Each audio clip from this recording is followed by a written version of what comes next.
السلام عليكم ورحمة الله وبركاته. عاملين ايه؟ معاكم سلمى، طالبة في تالتة ثانوي، والنهاردة قررت اواجه اكبر تحدي في حياتي كلها. 35 يوم بالظبط هخلص المنهج كله ايوه ان شاء الله، وهعمل معاكم التحدي دوت بإذن الله هننجح في الاخر وهنخلص المنهج. مبدئيا كده بس عايزة انوه ان الجدول اللي انا عاملاه دوت مش هيكون فيه الفيزياء، فالناس اللي مش عارفة اي حاجة في المنهج خالص ومذاكرتش فيزياء قبل كده او مراكمة في الفيزياء وعايزة يكون مع جدول فيزياء يستنوا لاخر فيديو عشان هتكلم عن ازاي نضيف الفيزياء مع الجدول دوت. تمام. طيب، اي حد راكم لاي سبب من الاسباب، اي حد حصل له ظروف زي في السنه وقرر انه يبقى بدروس في فتره ما وراكم المنهج كله وخلاص ما عادش عارف اي حاجه في المنهج، وللاسف خلاص احنا الامتحانات على الابواب وعايزين حاجه جدول كده يلم لنا الدنيا في اسرع وقت. طيب هنعمل ايه؟ بسم الله كده، 35 يوم بالظبط هنخلص المنهج. لو انت حاسس ان الوقت ضاع والدنيا لسه متلخبطه، فده الفيديو اللي هيشحن طاقتكم ان شاء الله من اول دقيقه وهنلم المنهج كله. قسمت المنهج لخطه واضحه وعمليه ومناسبه لاي حد، سواء بدات تذاكر او لا يعني. هنذاكر سوا ماده من غير توتر ومن غير ضغط. تابعوا بقى الفيديو عشان هنتكلم عن الجدول دوت وفي اخر فيديو استنوا في اخر فيديو في عندي نصيحة جميلة جدا جهزتها لكم يعني. واهم حاجة متستسلموش الفرصة لسه قدامكم، واشتركوا في القناة وفعلوا الجرس. واهم حاجة تدخلوا على جروب التليجرام لان انا هشارك الرحلة يوميا على جروب التليجرام، لان للاسف مش هقدر انزل شورتس بسبب الوقت، فهشارك يوميا معاكم على جروب التليجرام وهسيبكم كمان تشاركوا وتبعتولي التودو ليست بتاعتكم. ويلا بينا بسم الله كده الرحمن الرحيم نبدأ.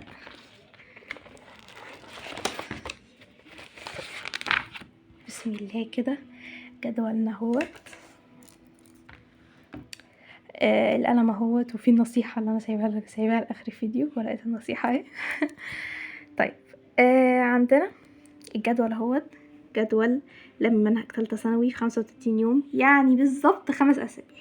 قسمته اسابيع، ده الاسبوع الاول، ده الاسبوع التاني، وده الاسبوع التالت، وده الرابع، وده الخامس. الجدول ده هينزل على جروب التليجرام ان شاء الله، وهيصوروا صور واضحه متقلقوش. طيب نتكلم عن الجدول شويه. الجدول متقسم اسابيع بس المصداقيه فيه يوم زياده هنا، يعني انا مش عامله الاسبوع 8 ايام والله، بس هو في يوم زياده هنا لان انا ملقتش مكان للوحده السبعة نحو. تمام. هنزل الجدول على جروب التليجرام واقرأوه، هتلاقوه يعني واضح مفيهوش اي حاجه، كل حاجه فيه واضحه. عايزه بس انوه لملاحظات معينه. كل يوم يعني اول ما نصحى كده، طيب هنبدا امتى؟ شوفوا انتوا بتحبوا تذاكروا امتى. والله انا بحب اذاكر بعد الفجر، يعني عندكم يا اما تذاكروا من بعد الفجر، تصحوا كده وتبداوا تذاكروا من بعد الفجر، او تصحوا قبل الفجر بشويه كده تصلوا القيام. اهم حاجه في الجدول دوت انا عايزه الايام الجايه يكون علاقتنا بربنا كويسه قوي قوي قوي، ننتظم في صلواتنا، ننتظم في اذكارنا، ونصلي قيام الليل. التحدي دوت ان احنا نلم منهج وفي نفس الوقت كمان هنقرب من ربنا، فنحاول هنصلي قيام الليل وندعي ربنا كتير قوي قوي ان هو يوفقنا وان ييسر لنا الفتره ديت، لان الجدول شاق جدا ومش عايزه اقول صعب، مفيش حاجه صعبه، ربنا هييسر لنا كل حاجه ان شاء الله، بس هو حقيقي تقيل، بس احنا ان شاء الله قدها وهنقدر عليه وربنا هيوفقنا، لان احنا استدركنا وادركنا ان احنا غلطنا او ان احنا في ظروف ما عطلتنا واحنا لازم نبدأ. حتى لو انت كنت بتلعب طول السنة وقررت تبدأ جد، ربنا هيوفقك لان انت قررت ان انت تبدأ بجد. طيب مش عايزة بس اتكلم كتير عشان وقت الفيديو، بحب فيديوهاتي تكون مختصرة وسريعة. ايه الملاحظات اللي احنا هنوع عليها؟ زي ما قلت، لو انتوا بتحبوا تذاكروا وقت الفجر، هنصحى هنصحى قبل الفجر بنص ساعة كده ولا حاجة، نصلي القيام، بعد كده نفطر، نصلي الفجر، نقعد نذاكر. طيب بدايتنا هتبقى ايه؟ بدايتنا بسم الله كده، اول ما صحينا اول حاجة هنعملها هنقرأ قرآن. هنقرأ قرآن. طب ايه القرآن اللي هنقرأه؟ هنقرأ السورة المقررة علينا. هنزل على جروب التليجرام السورة المقررة علينا وتفسير مقرر علينا، هنقرأها قراءة بس. انا عايزة طول الفترة ديت قراءة بس لحد ما هتتحفظ لوحدها. يعني مش عايزاكم تضغطوا نفسكم انا لازم احفظ، لا، اقرأوا بس كده في اول كام اسبوع كده قراءة، بعد كده هتلاقوا تتحفظ لوحدها ان شاء الله. تمام. وهي على فكرة سورة لقمان واتوقع سورة النور، مش متذكرة قوي. هنزل على جروب التليجرام يعني متقلقوش. نبدأ يومنا كده بقراءة السورة المقررة علينا عشان احنا محتاجين نحفظها. تمام. تاني حاجة هنعملها، هنبدأ يومنا بان انا احل قطعة نصوص وقطعة قراءة في العربي. تمام. هجيب الكتاب كده، اي كتاب انا شغالة منه، كل الكتب على عيننا وعلى راسنا، هجيبها هجيبه وهحل فيه قطعة قراءة، قطعة نصوص متحررة، لان المتحرر في اللغات مهم جدا جدا. بعد ما اخلصهم هحل قطعة انجليزي. قطعة ايه؟ انجليزي. قطعة مهمة جدا ومتحرر مهم جدا، فمتحرر عربي ومتحرر انجليزي. هبدأ بيومي بيهم كده وانا بشرب كوباية النسكافيه بتاعتي، كوباية القهوة، اي كوباية عامة، كوباية شاي، كوباية مية. المهم ان انا لازم ابدأ بيومي بقطعة قراءة كده كل يوم. النظام ده هيبقى كل يوم مع المذاكرة اللي احنا بنذاكرها ديت. تمام. قولوا الدنيا دي كلها تاخد مننا ما يقارب مثلا ساعة، ساعة ونص. بعدها هناخد بريك وهنبدأ نعمل ايه بقى؟ نبدأ بقى مذاكرتنا الجد بقى. اليوم الاول كذا، اليوم التاني كذا، وهكذا لحد ما نخلص. طيب عايزه انوه برضو ان لو انتم خلصتوا معانا في تحدي الفيزياء، يعني انتوا كنتوا معانا في تحدي الفيزياء ودلوقتي ما لكمش فيزياء في الجدول ده، فطبعا مش هنركن الفيزياء. احنا الفيزياء عندنا كل يوم هنحل فيزياء، كل يوم علينا. يعني الناس اللي خلصت الفيزياء وماشيه معانا، مشيت معانا في تحدي الفيزياء اللي انا نزلته، الحمد لله جايب مشاهدات جميله جدا، 4000 مشاهده. ف لو انتم مشيتوا معانا في تحدي الفيزياء وخلصتوا وماشيين دلوقتي معانا في الجدول، كل يوم مع الحاجات بقى بتاعت القراءة المتحررة وكده، كل يوم هنمشي.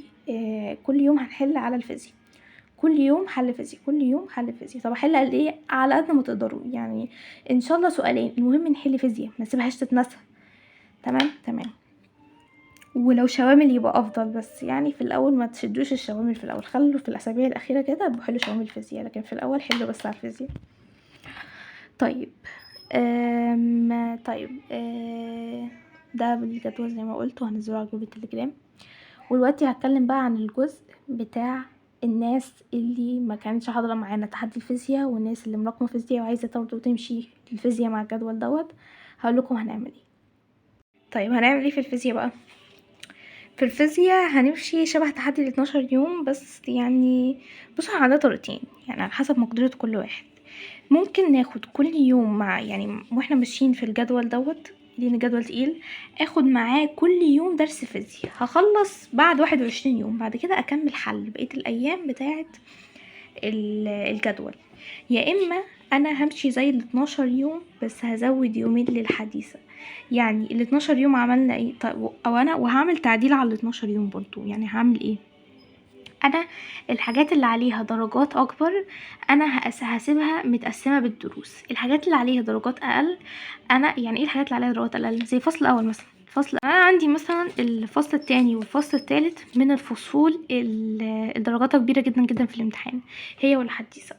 فانا هقسم الفصل التاني والفصل التالت دروس وانا ماشيه هنا. تمام. وانا ماشيه كده كل يوم دول هيتاخدوا دروس. طب دول انا هعمل بيهم ايه؟ دول بقى ممكن اقسمه في يومين. يوم هاخد فيه اول 3 دروس او 3 ايام مثلا. يوم هاخد فيه الدرس الاول اللي هو مهم، يوم هاخد فيه توصيل وقانون ام الدائره مغلقه وقانون ام الدائره مغلقه مع بعض، ويوم هاخد فيه كيرشوف. تمام. ودول هيتقسموا بالدروس، وده هاخد فيه مثلا يومين. يوم الاول مثلا هاخد اول درسين، ويوم ده الدرس الاخير. تمام. او اقسمه لو انا مش عارفه خالص، اقسمه برضو بالدروس مش مشكله. وهنا برضو بالدروس كده كده اساسا دول هياخدوا منا يوم، يعني ده يوم وده يوم وده يومين وده يومين، سهله وبسيطه. ويعني هاخدهم كل يوم وانا ماشيه مع الجدول ده. يعني ده يعني أنسب حاجة أنا لقيتها بصراحة. ده ممكن أمشي على 12 يوم بجانب ده طبعًا، وممكن زي ما قُلت كل يوم آخد درس لحد ما أخلّص بعد 21 يوم وأبدأ أحل. كل واحد يشوف النظام اللي يعجبه، وربنا يوفقنا جميعًا. وعايزة أقول إن خير إن شاء الله، وهنقدر بإذن الله. أنا عارفة إن الدنيا تقيلة والجدول تقيل بس هما خلاص الرحلة بتخلص وقربنا للنهاية. خلاص ما عادش فيه إلا 40 يوم ورحلة الثانوية تخلص، فنحاول ننهيها بأكمل شكل ونطلع كل طاقتنا، على الأقل ما نندمش في الآخر. النصيحة بقى اللي أنا كنت حابة أوجهها في آخر الفيديو، مع هنا القلم اللي المفروض كنت بتكلم بيه بس اتكلمت بإيدي، وهي بص كده على النصيحة. خش بقى النصيحة بتقولك ايه بقى. نصيحة دي لكل حد ولكل شخص: الخوف من القادم والتفكير فيه مهلك جدا، فليكن يقينك بالله أعمق من خوفك. كتير مننا خايفين الفترة ديت وحاسين برعب وحاسين ان الموضوع صعب وحاسين ان لأ مش هنجيب مجموع، مش هنقدر، مش هنعمل، سواء بقى مذاكر مش مذاكر. الخوف والتفكير في اللي جاي مهلك قوي ومتعب قوي. ما تفكروش، خلي يقينكم بالله أعمق وأقوى من خوفكم. خلي عندكم حسن الظن بالله وأمل في ربنا إن ربنا هيوفقكم وينصركم في الآخر. وبس بتمنى لكم الخير. كل اللي عايزاه منكم بس دعوة جميلة من قلبكم، لأن أنا معاكم في نفس السنة وهمشي معاكم كمان على نفس الجدول، وربنا يوفقنا جميعا ويفرحنا يا رب العالمين. سلام.